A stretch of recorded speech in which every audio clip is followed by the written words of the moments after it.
Welcome to ETHDam, to ETHDam, to ETHDam, to ETHDam, to ETHDam. I can start on the meanwhile. Yeah, sorry. Look at this screen.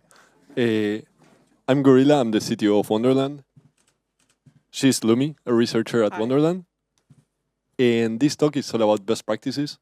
It's everything we've been learning over the past 4 years and everything we've been learning from mistakes we have made on the past. So our main objective here is to give some tips and tricks or things you could implement in order to avoid making at least one of those mistakes. And if you can learn at least one thing that will help you improve your organization tomorrow, that's a win for us. One more thing to note is that if you see any slide that might change your life, but you don't get to take a picture, we'll share everything at the end, so don't worry about taking notes or whatever. Okay, so let's set the scene. You thought about this super nice new feature, you coded it, you pushed changes to main, you got those thumbs up from GPT, and you deploy it to production, right? You go to Discord and say, look at this is amazing. You feel like a rock star. Until you receive this notification, and yeah, you got hacked. So what was missing here? Obviously a bunch of stuff. Yes, we got a nice idea. Yeah, we can pass the slide. We got a very shiny new idea, awesome, but not writing it down and not having a very good report of what we're trying to build will be a pain afterwards. Also, obviously we pushed directly to main, we skipped any reviews, we didn't have any audit, we didn't have any pull requests, we didn't have testing, we didn't have anything. So our goal here is to talk about what the process could look like if we would approach it security first, with security as the top priority. Yes, worst. So we know that audits don't really guarantee security and safety in any protocol, because if you take a look at the data, last year, over 70% of the of last year hacks were from protocols that had at least one file audited. And in 2024, Chainlight did this beautiful report where they logged 204 security incidents, summing up almost $2 billion. And half of them were contract vulnerabilities. The other ones were control hijacks, rug pulls, or governance attacks. So in order to prepare for this presentation, we spoke with several auditors and asked them, hey, what are the biggest giveaways of a lot of vulnerabilities that you're going to find? And basically, they all told us about the same things. So proper lack of proper testing or over-engineered systems was one that we heard a bunch. Yes. And rush development. Whenever the developers come and tell the auditors, hey, please start tomorrow and have it for next week or so, it means that usually they will rush themselves, and thus a lot of bugs on the code are going to be found. This is a phrase that Jocelyn, ex-blockchain director of Trail of Bits, told me a few days ago, which I think quite nicely summarized the whole topic of the talk, which is that TLDR, there's a huge gap between teams that take security as a proper step of development itself and ones that just take the last 2 weeks of the project before deployment and blindly give the project to auditors, trusting they will solve any issues or they will find any issues. Who are we? We're called Wonderland. We're a core development group, so we help very cool protocols in the ecosystem, I'll say, solve their biggest and hardest challenges. Yes, we're a group of about 60 developers, researchers, architects, everything. And yeah, that's what we do. So this is a lot of information. Where can we start?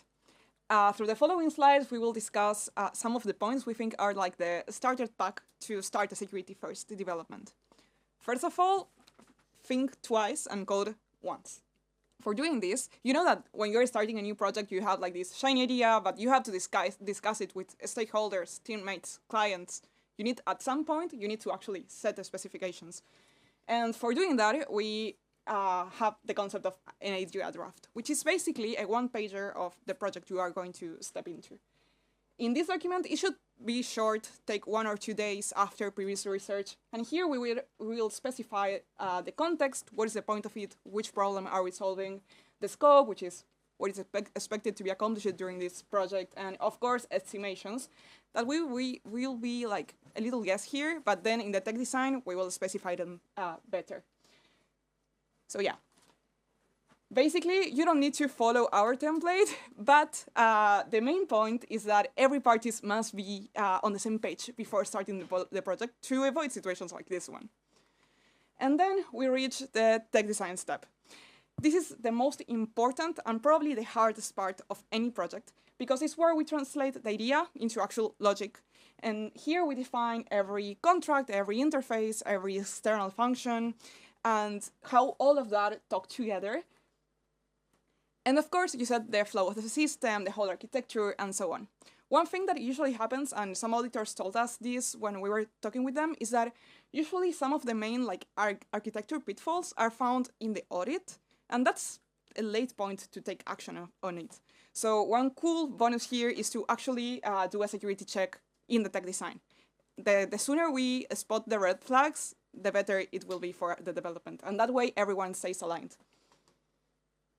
Awesome. Let's imagine we have our idea draft. We made sure we're on the same page, every single party. We have our tech design. We know how we're going to solve everything. How do we implement the test now? Where do we start? So testing, it's literally like a Swiss cheese model where every single layer helps. And you don't need to do everything, but the more you do, the safer you're going to be. I'll start with unit tests, but not go too deep because I imagine that most of you are already doing it, I hope.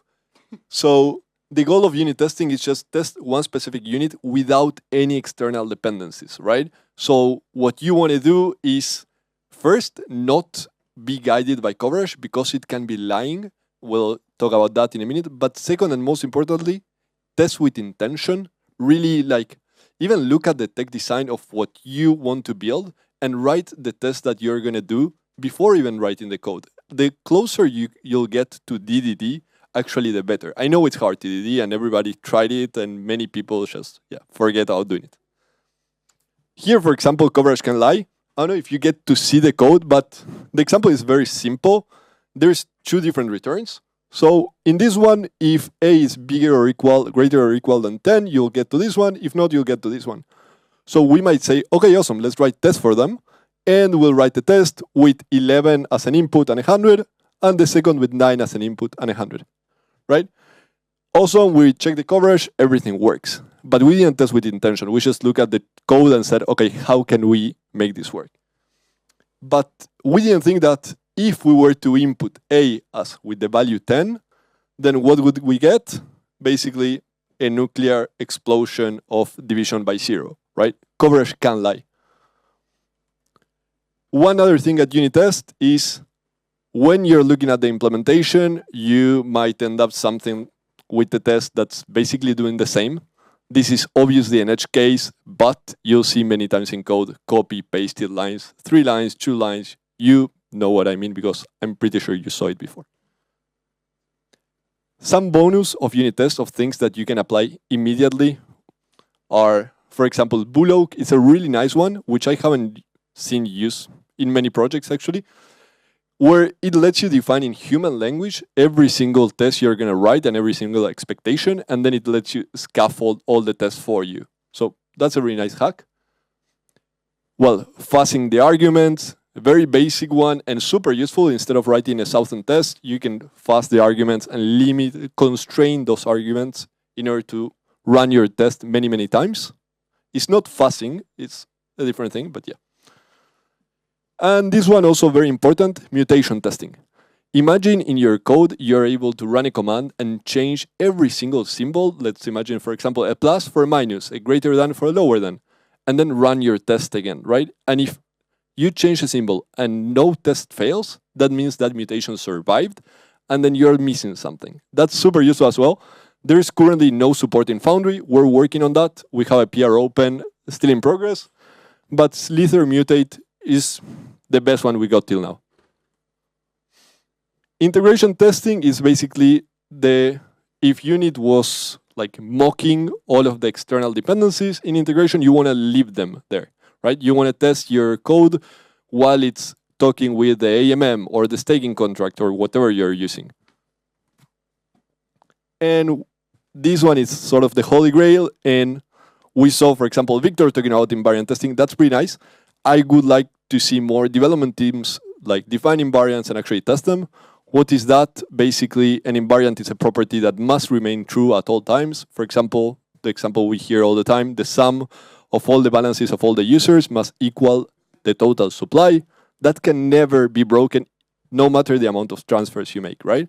So in invariant testing, what you want to do is really define very, very, very good invariants. That's the key of it all, and then try to break them. And in order to break them, you have different ways.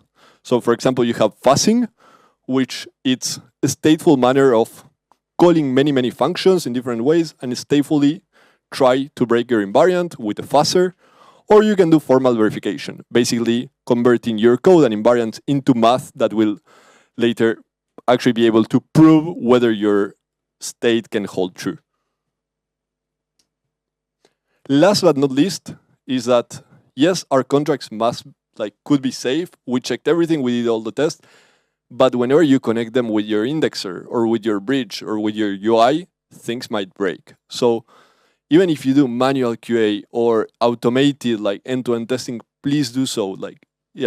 It's a very common pitfall and it's sort of easy to avoid. Yes, it's a lot, and we need to admit that testing takes more time than the development itself, always, but it's really, really worth it. And I'm talking after we have deployed dozens and dozens of protocols. It's very much worth it. And now it's time to put on your auditor hat. So we know that our code is public. Basically, everyone can go check it, find a bug. And if we ask any team or even to you, of all the phases we have discussed, where do you think security lives? Everyone? Okay, so most of the teams will say, of course, the external audit. Sure. But relying on auditors to catch all the bugs or catch every pitfall on your code without the whole context and so on is quite a lot to put into a team, right? So instead, we encourage all the teams to actually build an internal review process right after finishing the development and right before handing off the code to auditors. The attacker mindset, I mean, you don't really need like a whole security team to do so. Even your own developers, if they post-coding and actually put their auditor hats and put on like the attacker mindset where they go and try to break things, that's really enough. And I mean, you're already spending a bunch of money in the audits. So if you can remove everything you can remove and make them drive crazy finding bugs, you will actually get the most out of it. So yeah, it's important to treat audits like the actual launch. And any high or critical severity findings in the audit should be treated as a postmortem as well. Like should trigger the initiative to write a postmortem. So yeah, until now we spoke of a lot of things, and it sounds like a mountain of best practices. But we want to talk about some low-hanging fruits that every team can adopt. It's not really rocket science. First of all, branch protection rules, as Gori said earlier. Even just like having the typical model of dev branch, main branch, both of them protected and so on, it's enough. And for signal commits, I'll open a new branch for every feature and request reviews for each of them. That's already a lot. Then linter, if you're not using one, bro, get the linter. Basically, it will help your code look less messy. And if you're working with a bunch of teammates, it will help even more. Linspec is a nice one. We developed about a year ago NatSpec smells, which basically we were getting tired of just looking at the NatSpec and commenting in every PR, hey, you're missing this argument, you're missing this return, and so. And we built a library that will check everything automatically. We even found that Uni v4, I think, was missing a NatSpec. And there was this guy, Bib, who came over and built another version, which is even better, built on Rust. So we're using his now. We recommend you do as well. And then we have, commits, right? Like, be specific, classify them, explain what you're doing, and use commit lint for that. And last but not least, the PRs. keep them small. Nobody will review a PR that changed 1,000 files, and that leads usually to blind approvals or not a full coverage review. Yeah, and one thing we mentioned before, but it's really, really important, is never rushing to deploy. Everything we discussed till now takes a bunch of time, and it's the reality. The tech design obviously helps because you're being able to estimate way better once you know every single dependency and how you're going to build your project. But still, like, we see such a correlation between teams that are rushing and teams that are fucking up that it really makes no sense to rush to deployment. I just want to mention, this is our security team, the leads of our security team, and the ones who are thinking all the time how to keep us safer and safer at Wonderland and for our partners. And this is our team, basically. And this is like every best practice that we have is due to every single member of Wonderland being obsessed about improving stuff constantly. So this couldn't have been done without them, really. Here we'll have like everything we discuss and even more. We open source into a handbook, basically our onboardings, how we learn, how we work with different protocols, our best practices, tips, everything is on the handbook. So it's a really, really nice read. I recommend. And yeah. And if you want to work with us, try to decode that or reach out outside. Yeah, thank you very much. Thank you. Big round of applause, guys.